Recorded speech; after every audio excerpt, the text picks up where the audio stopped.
All the great British comic heroes are people who want life to be better and on whom life craps from a terrible height. Their lack of dignity is embarrassing. They are a failure. They are an utter failure. The American comic hero is a wisecracker who is above his material and who is above the idiots around him. They can wisecrack their way out of any situation. They win the girl, they're smarter, they've got the biggest knob in the room. I cannot remember when I first watched Shaun of the Dead, but I knew I absolutely loved it.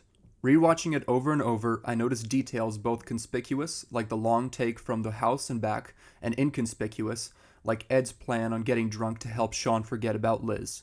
We'll have a Bloody Mary first thing, have a bite of the King's Head, couple of the Little Princess, we'll stagger back in. Back at the bar for shots. The use of zombies as a metaphor for complacency and monotony in everyday lives has aged like fine wine.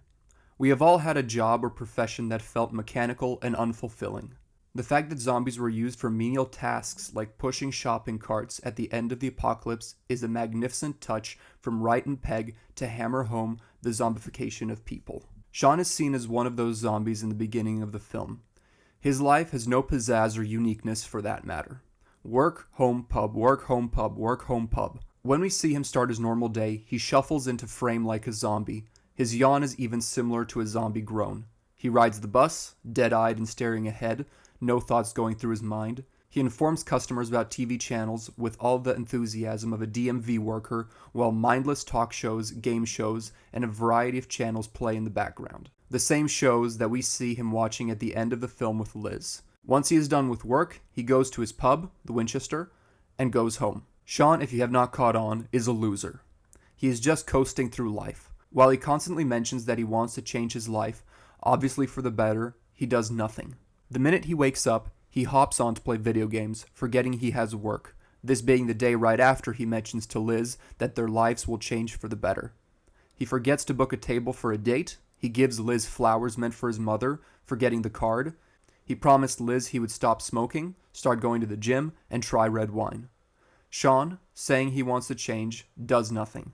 Even at work, given the opportunity to take a managing position for the day as the most senior figure, he gets no respect from the other workers and fumbles his chance to impress.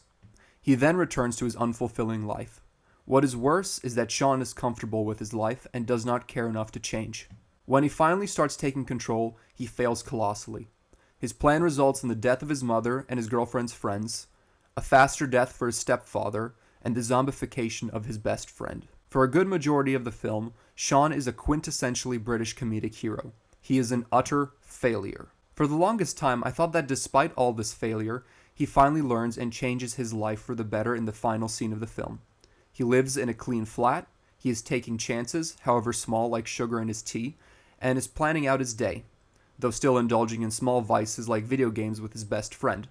Shaun is bettering himself. By Stephen Fry's definition, the British comedic hero is a failure through and through. He never changes and remains a failure from start to finish.